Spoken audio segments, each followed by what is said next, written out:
Hey, what's up guys, bersama lagi aku Alan Cyber X. So video kali ni aku akan menyamar jadi iShowSpeed guys. So aku main game Brookhaven macam biasa, dan aku akan bertukar menjadi iShowSpeed dalam kiraan 3, 2, 1. Tada. Aku dah jadi iShowSpeed. So aku nak tengok reaksi orang bila dia nampak iShowSpeed kat depan mata dia. So sekarang ni ada apa kat sini? Macam best je. Ada pesta ke? Benda ni. Sini ada apa pula? I have high. Kita pergi beli barang jap. Haus lah. Kita beli air. Tak nak Coca-Cola. Boycott. Kita minum air masak lah.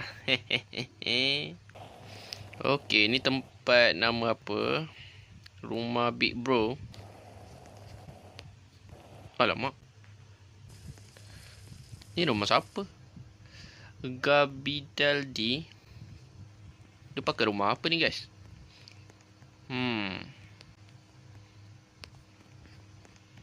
Tak ada apa dalam ni.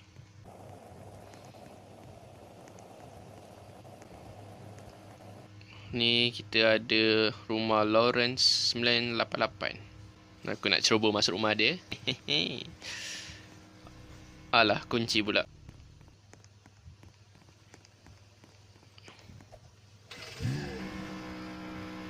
Woohoo! Aku kat... tak apalah.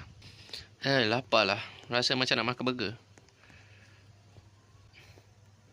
Kita makan dulu. Kasih tenaga sikit. Okay, rumah seterusnya Okay, aku dah masuk dalam rumah dia. Tak ada apa.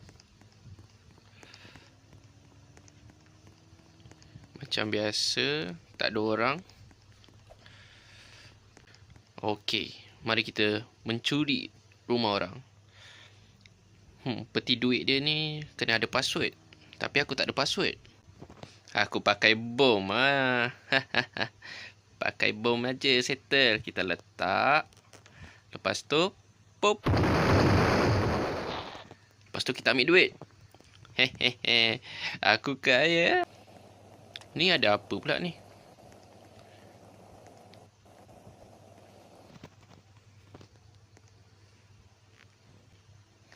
Ni dah buat apa ni?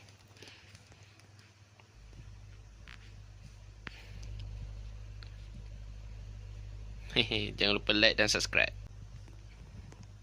Sini ada DJ. Aduh, macam mana dia bawa ni? Aduh, jalan je lah straight. Kan dah accident. Wih. Kita ada apa kat sini? Cantiknya rumah dia orang. Ada polis pula.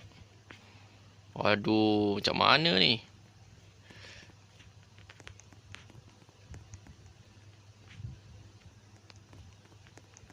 Dia excited lah. Dia nak bagi aku masuk.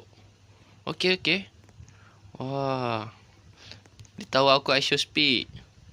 Mantap lah. Kita buat backflip. Ini dah kena apa dah ni? Joget lu, joget. Okay guys, itu saja pada video kali ini. So, aku harap korang enjoy dengan video ni. Pastikan korang like dan subscribe mana yang belum subscribe. Dan jumpa korang pada video akan datang. Bye bye.